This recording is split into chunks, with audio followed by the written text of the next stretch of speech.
Grief doesn't knock, it seeps in, slow and invisible, changing the way a room feels, dimming the color in the corners, and softening the sound of even your own thoughts. It arrives after loss, yes, but also in moments of quiet departure. When a loved one is no longer in your daily orbit, when a pet's familiar footsteps are suddenly gone, when a relationship ends and your favorite mug still remembers their hands. Grief changes the energy around us in ways we don't always recognize, but Feng Shui does. In the ancient art of energy alignment, it is taught that while grief stills us, life itself does not stop moving. And it is in this quiet movement that healing begins. Some energies cleanse us, some hold us, but there are also those, gentle, sacred, and deeply symbolic, that carry our sorrow without judgment, lifting the spirit without erasing the memory. Flowers, not the store-bought kind meant to impress, but the specific blooms long revered in Feng Shui for their quiet medicine. These are flowers that do more than decorate. They participate in healing. They support the process of letting go, of forgiving gently, of remembering with peace instead of pain. In today's video on New Day Mindfulness, we'll explore 4 such sacred flowers: white lily, chrysanthemum, marigold, and lotus. Each of these carries not just beauty, but wisdom. Each one connects us to a different phase of emotional transformation. They are not here to fix you. They are here to walk beside you softly, symbolically, with centuries of spiritual meaning in every petal. This video is for anyone who has loved and lost. Whether you're navigating the quiet ache of a breakup, mourning a beloved companion animal, or walking through the sacred fog that comes after the death of someone dear, this space is for you. We're not rushing grief here. We're honoring it. We're learning how to soften its edges through the energetic language of flowers. And before we continue, if you find value in the kind of calm, grounded insights I share here, I invite you to help grow this channel. One like, one share, one simple subscribe helps me reach our next milestone of 5,000 followers. And that support allows me to bring more thoughtful, nourishing content to you and others who need it. Thank you for being part of this space. Now take a slow breath. Let's begin. White lily, symbol of spiritual rebirth. In the ancient language of Feng Shui, flowers are never passive ornaments. They are active participants in the energetic field of a living symbols that translate unspoken emotion into movement, softness, and healing. Among them, the white lily holds a rare and elevated place. More than any other bloom, it represents the tender bridge between sorrow and spiritual renewal. When grief has settled deep into the atmosphere of a room, when silence no longer feels peaceful but heavy and dense, the white lily is called upon not just for its visual grace, but for its energetic clarity. In Feng Shui, this flower is associated with the metal element, particularly when placed in the northwest sector of a home or room. The metal element governs ancestral connection, spiritual legacy, clarity, and the essence of divine guidance. This makes the northwest corner the most suitable location for honoring those who have passed, and the white lily becomes the messenger, a soft, fragrant offering that signals our openness to release what we loved and cannot hold. It's important to understand that grief, in energetic terms, often stagnates. It doesn't necessarily move on its own. It collects in corners, folds itself into fabric, and rests behind picture frames. The white lily, when used correctly, helps move that grief from stagnant sorrow to stillness with purpose. Its tall posture and gentle petals invite both reverence and release. In spiritual symbology, the white lily has long been tied to the idea of rebirth. Its trumpet-like shape not only opens upward towards spirit, but echoes the call to begin again. This is why it is often found in rituals of farewell, particularly in funerals. But its use does not belong solely to the moment of parting. The true potency of the white lily emerges in the days, weeks, and even years after a loss, when we are no longer surrounded by condolences, yet still quietly aching. This is when the energy of the white lily begins to do its real work. It does not erase memory. It does not demand that we move on. Instead, it subtly helps us shift from pain into presence, from longing into light. In terms of energy healing, the white lily supports the heart chakra, the center of emotion, compassion, and grief. Its frequency resonates with the release of unprocessed pain, especially the kind we hide well. If you have found yourself holding back tears for someone who is no longer physically present, if you speak to their photograph but pretend you're okay in public, the white lily offers you quiet permission to feel fully.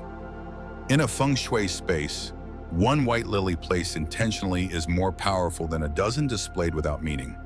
It is recommended to place it in a clean, ceramic, or porcelain vase, materials that align with the earth and metal elements. Position this vase in a meditative space, a memorial altar, or even in the corner of a bedroom where you sit to reflect. The vase itself should be understated, neutral in tone, and free from distracting patterns, as the purpose is to create a field of stillness and reverence. Water should be changed daily or every 2 days, and any decaying petals should be removed immediately. Stagnant water and dying blooms will reverse the energy, turning healing into emotional heaviness. Avoid artificial lilies. Though they may last longer, they do not carry ki. Their energy is inert. In moments of grief and release, we need life, real, delicate, temporary life that mirrors our own fragility and beauty. The symbolism of the white lily also expands beyond physical placement. In many Buddhist traditions, white flowers are offerings to bodhisattvas and ancestors. When you place a white lily in the northwest, you are creating a visual prayer, one that says, "I honor what was, I trust what will be." This corner, associated with the metal element, also supports clarity of thought and a sense of guidance from the unseen realms. Many who have placed a white lily there report feeling more connected to signs from loved ones, whether that's a sudden memory, a dream visitation, or even an internal sense of comfort that wasn't there before. If grief has blocked your sense of direction, if it had lost your ability to feel intuition or trust in life's unfolding, this flower placed in this zone becomes a quiet recalibration tool. It is subtle, but profound. Alternatively, the center of the home, known in Feng Shui as the Tai Chi or Central Palace, is governed by the earth element and symbolizes emotional balance and stability. When grief has shaken your sense of internal ground, placing a white lily in the center can gently re-anchor your space. This is particularly effective in households where multiple people are processing loss, as it stabilizes the collective emotional field. One flower can affect an entire room. One shift in energy can affect a whole home. This is not exaggeration, it is energy law. The chi of a space responds to everything placed within it, especially living things. From a psychological standpoint, the color white is often linked to surrender and clarity. In color therapy, white represents the culmination of all colors, which echoes the idea that grief too holds the full spectrum of emotion: love, pain, anger, memory, and longing. The white lily, then, is not sterile. It is complete. It holds all of these with grace. This is why it is not recommended to pair it with jarring objects. Keep the area around it simple. No sharp-edged decor, no loud electronics nearby, no clutter. Let the lily breathe. Let it create a frequency that invites your spirit to breathe with it. One might ask whether the white lily should be used in moments of fresh grief or only after time has passed. The answer lies in the state of the person and the space. If the atmosphere feels heavy, if tears are held just behind the eyes but never fall, if you're carrying a sense of guilt for moving on, or fear that releasing pain will dishonor memory, then yes, it is time. The white lily does not erase memory. It honors it, but it does not allow pain to build walls. It asks you to open again, slowly, softly. It's also worth noting that for those who have experienced non-death-related grief, such as the end of a deep relationship, estrangement from family, or the slow loss of health or ability, the white lily is just as potent. It reminds us that grief is not just about death. It is about love's transformation. The lily stands tall even when its environment is unstable. It blooms even when other flowers shy away. This resilience is not loud. It is not forced. It is elegant, grounded, and deeply spiritual. That is what makes it one of Feng Shui's most sacred flowers for release and renewal. If you live in a place where white lilies are difficult to acquire, consider using high-quality images or minimalist art prints of lilies as a secondary option. While not as energetically active as a living bloom, intentional visuals placed in the right area of your home can still shift qi. If used, pair with a natural element, such as a small bowl of clean water or a stone, to anchor the symbolism into the physical plane. Above all, remember that placing a white lily in your home is not about decoration. It's about dialogue. You are creating a visual language of healing, a message that says to yourself in the space around you, we are moving forward with tenderness, with clarity, with the courage to let go and the grace to keep loving. This flower, in all its simplicity, becomes a companion in that transition. It doesn't fix you. It honors your becoming. That is the real energy of the white lily. And that is why, in the Feng Shui language of emotional healing, there is no better symbol for spiritual rebirth. Chrysanthemum, the flower of clarity and rest. In the practice of Feng Shui, chrysanthemums are not merely decorative autumn blooms, but instruments of energy clarity, revered across centuries for their ability to bring stillness to emotional unrest and closure to unresolved transitions. Among the 5 elements, they align most closely with the earth element, particularly when placed in the center of the home, a zone known as the Tai Chi, representing balance, harmony, and the quiet rhythm of inner stability. Yet their resonance also extends into the northwest sector, where the metal element presides and the ancestral energies dwell, making this flower an extraordinary bridge between the wisdom of the past and the calm needed in the present. Energetically, chrysanthemums are flowers of rest. They are not flowers of explosive growth or fiery emotion. Their energy is gentle but grounded, making them ideal companions for those going through emotional release that is quiet rather than cathartic. They hold space for people who grieve in silence, for those whose sorrow manifests not through tears, but through overthinking, insomnia, or the inability to feel settled. In these cases, it is not just the heart that needs soothing, it is the mindfulness. Chrysanthemums, particularly in shades of white, soft gold, or pale yellow, help regulate mental qi. When placed in the center of a living space, they do not command attention with fragrance or drama. Instead, they recalibrate the frequency of the room, absorbing the low static hum of internal unrest and radiating an energy of reflective calm. The symbolism of chrysanthemums in Chinese culture has long been associated with endurance, integrity, and the dignified closure of life seasons. Unlike spring flowers that burst forward with new beginnings, chrysanthemums bloom in autumn, after most other flowers have faded. Their timing alone teaches something about pacing, maturity, and the quiet honor of endings done well. They do not rush. They do not bloom in haste. They open fully only when the air begins to cool and the light begins to change. This is why they are often present in moments of grief or emotional transition, not as a symbol of new beginnings, but as a way to properly close what has been. This makes them especially powerful during periods of emotional fog, when decisions must be made following loss, or when life continues after someone important has left the picture. Chrysanthemums are also associated with the idea of filial piety and ancestral reverence. In many East Asian households, these flowers are placed near family altars or memorial photographs. Their purpose in these placements is not just to honor the dead, but to invite the wisdom of past generations into the space of present healing. When placed in the northwest corner of a home or room, an area governed by the metal element and responsible for helpful people, mentors, and ancestral connection, their energy becomes more than emotional support.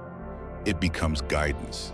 For those seeking closure not just of the heart, but of decisions unresolved, relationships misunderstood, or legacies untended, this positioning can awaken clarity that does not come from rational thinking alone. It comes from listening inward and connecting upward, to elders, to lineage, to the echo of voices we once turned to for advice. Actress Michelle Yeoh once shared in an interview how her family incorporated chrysanthemums into their grieving process after the passing of her father. Her mother, steeped in the cultural traditions of Malaysia and Chinese heritage, placed chrysanthemums around the family altar space. She described how a quiet stillness returned to their home, not in the form of cheerfulness, but in the form of peace. Not everything was solved. Not every tear had stopped.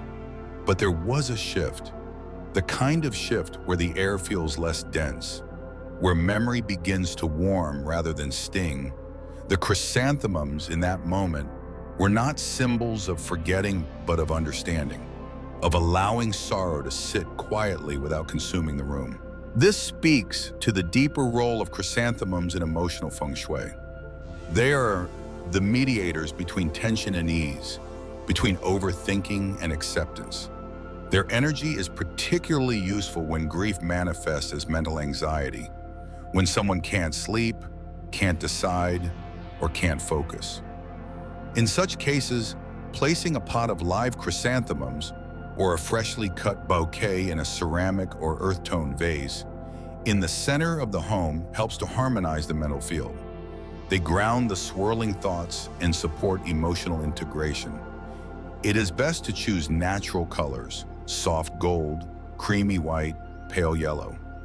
Avoid overly vibrant or dyed varieties, as their energy is often sharp or artificial, which can disrupt rather than support healing. When placing chrysanthemums in the home, a few key Feng Shui principles should be honored. First, they should be alive. While symbolic representations in art or decor may hold some energetic presence, especially when chosen intentionally, the real energy work is done by living plants or freshly cut blooms. The act of tending to the flower, watering it, removing wilted petals, offering it clean space, is part of the healing process. It requires attention.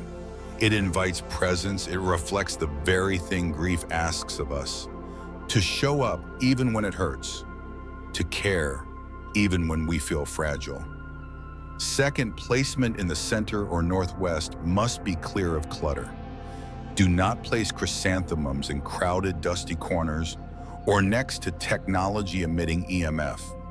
The area around them should be clean, spacious, and ideally near natural light. This allows the flower's qi to circulate without obstruction. If placed near a photograph of a loved one or a memorial object, make sure that the space feels sacred, not mournful. Add a candle, a smooth stone, or a piece of meaningful jewelry to create an energy altar that speaks of continuity, not just loss. In some households, particularly where multiple generations live together, chrysanthemums are used during transitional family periods. For example, when an elder passes and their absence shifts family dynamics, the flower becomes an anchor. It carries the energetic frequency of respect, clarity, and emotional intelligence. It reminds each person in the home to honor one another's pace of grief. Not everyone mourns the same way, but everyone needs space that holds them in their mourning. Chrysanthemums make that space possible. For those experiencing grief that is not acknowledged, such as a miscarriage, the loss of a long friendship, or private sorrow that is not spoken about, chrysanthemums offer a place to rest that story. A single bloom on a nightstand, placed beside a handwritten letter never sent, becomes a silent witness. The flower does not judge what cannot be shared. It simply holds it. Psychologically, the visual structure of a chrysanthemum, its radial symmetry, its layered petals, its open center, mirrors the mind when it begins to calm. In meditation studies, imagery of expanding circles or soft spirals is often used to trigger a state of relaxation in the brain. The chrysanthemum, by design, embodies this pattern. Just looking at it can trigger the parasympathetic nervous system to slow the heart rate, soften breathing, and reduce anxiety. That's not mysticism. That's biology responding to harmony. For those who live in cities or cannot bring fresh flowers into their homes due to allergies or other sensitivities, high-quality prints of chrysanthemums can be used, especially if printed on natural fibers like cotton or rice paper. Place these prints in wooden or metal frames in the center or northwest of your space. Pair them with a grounding object such as a bowl of earth, a polished stone, or a natural crystal like smoky quartz or citrine to stabilize the energy. While not as dynamic as living qi, the symbolic presence still aligns the mind with clarity and emotional rest. In Feng Shui, we do not fix grief. We respect it. We guide it gently from the place where it gets stuck to the place where it becomes wisdom. Chrysanthemums, when used with care, become one of the most powerful tools for this guidance. They are the energy of rest that follows the storm, the conversation that doesn't need words, the wisdom that arises not from solutions, but from stillness. And that is why, in homes that are healing from absence, whether recent or long past, it is said that where a chrysanthemum blooms, the soul breathes a little easier. Marigold, transforming sorrow into light. Among the many flowers recognized in Feng Shui for their energetic function in times of grief, the marigold stands apart not because it soothes, but because it stirs. Its brilliance does not whisper calm, it radiates strength. With its vivid gold and deep orange tones, the marigold is often misunderstood as purely celebratory. Yet in spiritual traditions across the world, particularly in Mexico's Dia de los Muertos, in various Southeast Asian ancestral rites, the marigold is not a symbol of joy for its own sake. It is a light sent into the darkness, a beacon guiding spirits home and pulling the living out of emotional inertia. In the context of Feng Shui, this makes marigolds powerful agents for transforming sorrow into active resilience. Their energy is distinctly yang, dynamic, warm, assertive, and directional. This is not the flower of passive remembrance. This is the flower of reanimation after emotional shutdown. When grief lingers too long in a home, the space begins to dim in subtle ways. Natural light doesn't feel as bright. Movement becomes minimal. The air feels heavier. In Feng Shui, this reflects a stagnation of qi, especially in the earth element sectors, the center and at times the northwest. The marigold is introduced into these environments not to negate sorrow, but to encourage it to move. Where other flowers hold or comfort, marigold wakes. It calls both the spirit of the departed and the emotional energy of the living back into rhythm. Its effect is not always gentle, but it is deeply effective. That's why its placement must be intentional and its care meticulous. Energetically, marigolds stimulate the solar plexus chakra. This is the center of personal power, self-worth, and emotional metabolism.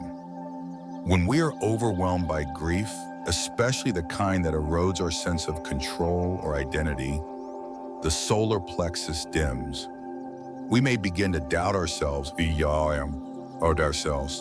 feel weak, or disconnect from our ability to act.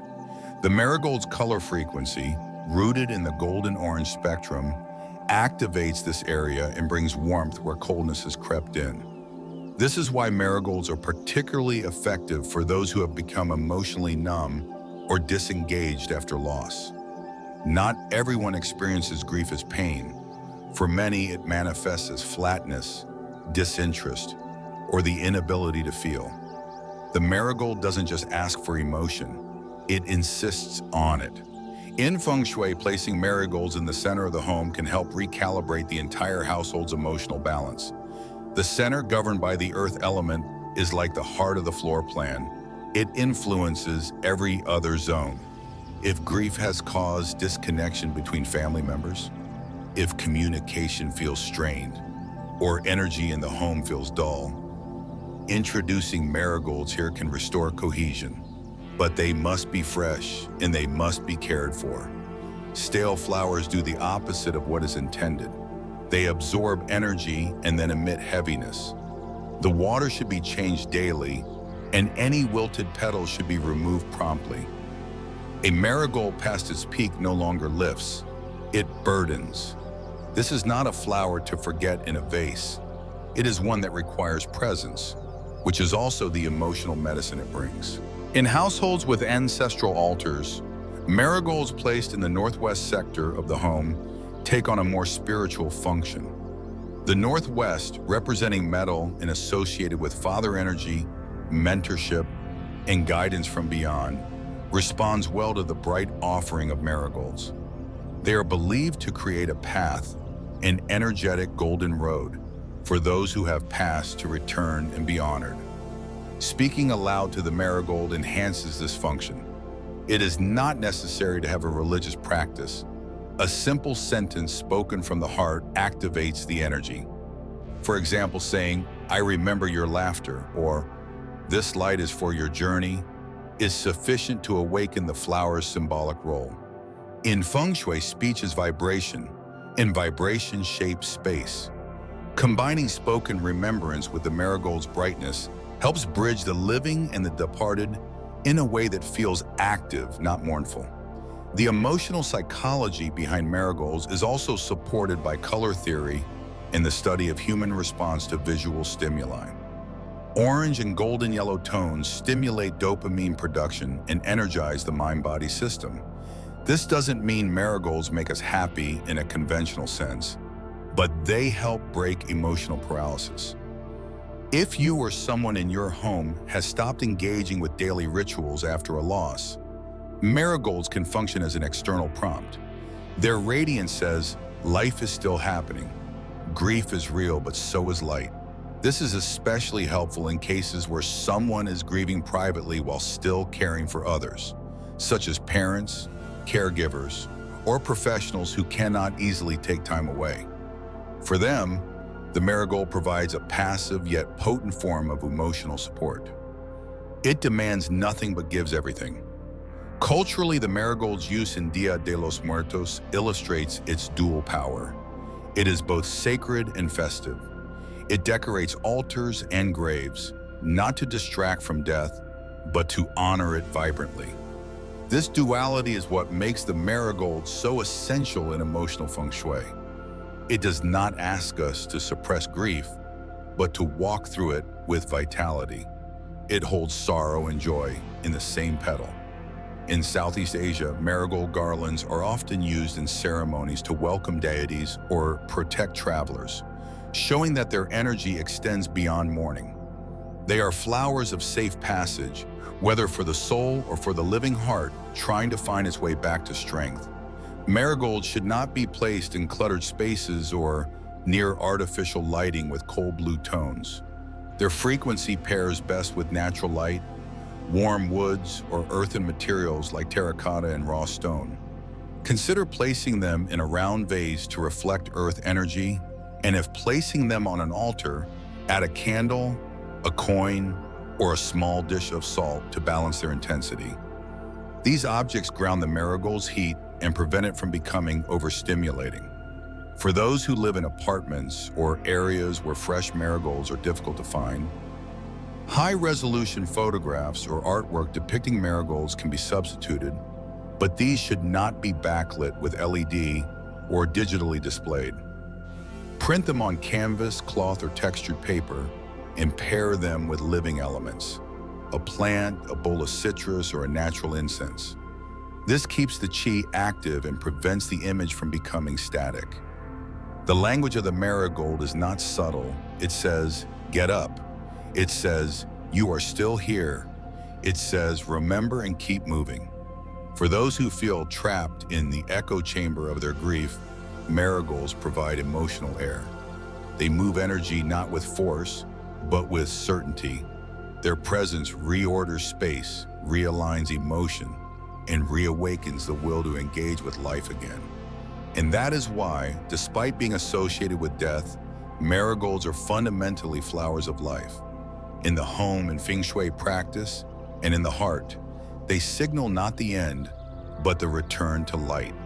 And if you listen carefully, not with your ears, but with your energy, you might find that when a marigold blooms in the corner of your room, something within you begins to stir too. Not in defiance of grief, but in partnership with it. Because grief, when honored and moved, becomes the soil from which our next joy grows. And the marigold, like a sun planted in a vase, knows exactly how to guide it. Lotus, rising above the mud. In the lexicon of Feng Shui and Buddhist symbolism, few flowers carry as much layered meaning as the lotus. Unlike the bright assertiveness of the marigold or the dignified calm of the chrysanthemum, the lotus operates at an entirely different energetic level. It does not pull or push, it rises. This rising is not metaphorical alone. In nature, the lotus begins its life in murky water, buried beneath mud and shadow. And yet, every day it climbs upward through darkness, undeterred by the sediment clinging to its stem, until it breaks the surface and opens toward the light, clean, unblemished, and impossibly serene. This is not just botanical behavior, it is profound spiritual metaphor. In Feng Shui, the lotus is the flower of inner transformation, the sacred passage from suffering to clarity, from loss to awakening, from fragmentation to centered presence. The lotus is especially important in the context of grief because it does not deny the mud. It does not bypass pain in search of joy, nor does it sanitize the grief process into a false narrative of constant positivity. Instead, it honors the emotional sediment, the heaviness, the regret, the emotional clutter, and grows directly through it. That is its power. When we talk about using the lotus in a Feng Shui context, we are not simply placing a flower in a corner for beauty. We are activating an archetype. We are inviting the energy of the awakened heart to emerge through the reality of loss, not despite it. Energetically, the lotus corresponds to the crown chakra, the spiritual center at the top of the head associated with clarity, divine connection, and expanded awareness. When grief clouds this center, we lose the ability to perceive beyond the present moment of pain. We forget our deeper self, the part that is capable of witnessing sorrow without being consumed by it. The lotus, when placed with intention in a space, helps to reawaken this connection. In Feng Shui, placing a lotus in the center of the home, the Tai Chi sector, helps to stabilize and elevate the overall energy field. It provides healing not just to one person, but to the entire emotional landscape of a household. When placed here, it becomes a vibrational beacon of grace, a signal that says the healing process is honored, that suffering is not banished, but transmuted. The center, ruled by the earth element, benefits from the lotus's grounding yet ascending nature. Earth holds us when emotions spin. The lotus teaches us that earth is not static. It transforms. Its lesson is simple but often overlooked. Peace does not begin after grief ends. Peace is born in the same place grief is felt. The center is where this energetic paradox is reconciled. A lotus placed here, whether real or symbolic, tunes the space to this frequency of profound acceptance. A single carved lotus stone, a linen painting, or a ceramic bowl etched with lotus petals can activate this energy if maintained with care and respect. For those whose grief interrupts sleep, concentration, or the ability to return to spiritual practices, The lotus can be placed on a small bedroom altar. Bedrooms, as sites of rest and vulnerability, absorb emotion differently than communal spaces. When a lotus is placed here, its role shifts slightly. It still represents rising, but in the context of personal sanctuary. It creates an energetic exhale, a reminder that the journey inward is sacred and that rest is a form of healing. Placing a lotus on a bedside table, perhaps next to a candle, a journal, or a meditation bell, invites a different kind of clarity. Not the clarity of decision-making or intellectual problem-solving, but the clarity of breath, of dream, of slow awakening. This flower's influence is not loud or linear. It does not fix the emotional system as much as it clears it, softly, gradually, but deeply.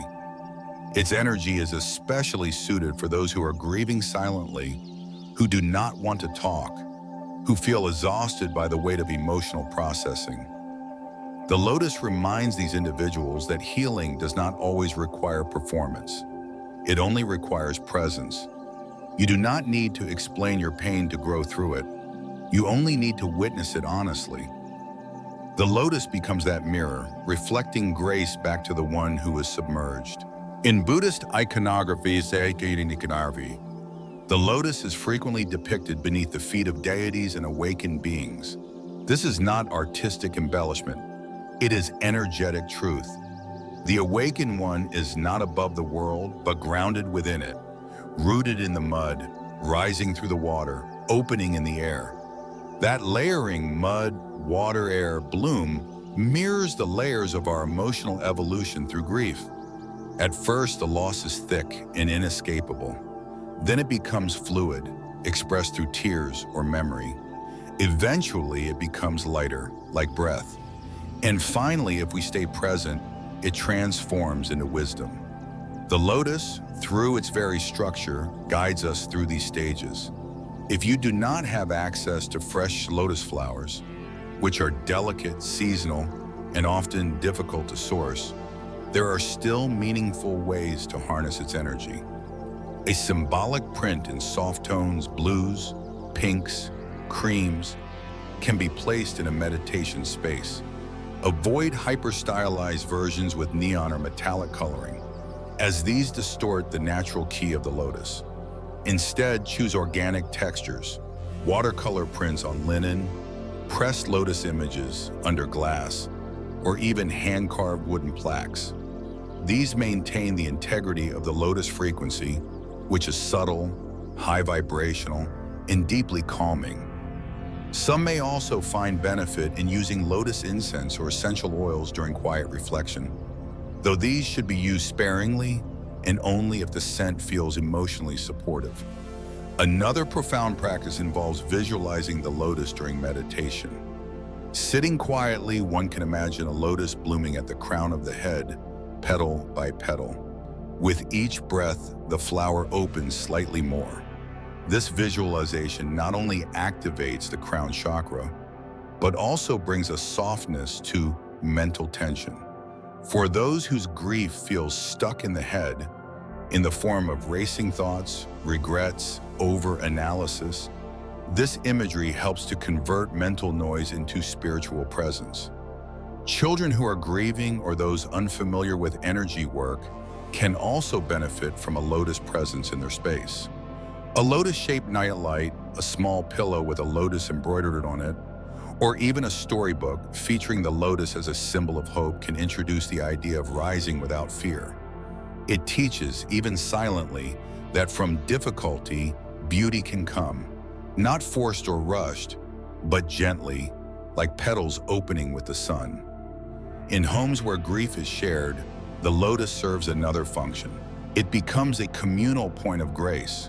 When placed in a central location, like a family altar or shared meditation corner, it reminds each person that their journey is valid and that they are not alone. Unlike other flowers that represent closure or farewell, the lotus says, "We continue," not in denial, not in escape, but in evolution. The family's emotional energy becomes braided together around the symbolism of the lotus. In this way, the home becomes not just a shelter, but a spiritual garden. Ultimately, the lotus does not promise that pain will disappear. It promises that you are more than your pain, that beneath the surface of sorrow lies a capacity for wisdom so profound it cannot be taught, only realized. And that realization does not come from avoidance, but from the slow rising through the mud of your experience.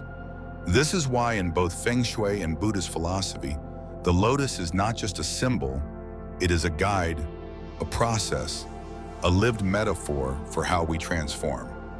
To place a lotus in your home is to say, I honor my process, I trust in my unfolding. It is a sacred commitment to your own becoming. It is the architectural equivalent of breath inside a still room. Whether you light a candle near its image, rest beside it in sleep, or meditate in its presence, the message it carries is constant. You are not broken, you are becoming. And no matter how deep the mud, you have already begun to rise. The lotus simply reflects what your soul already knows.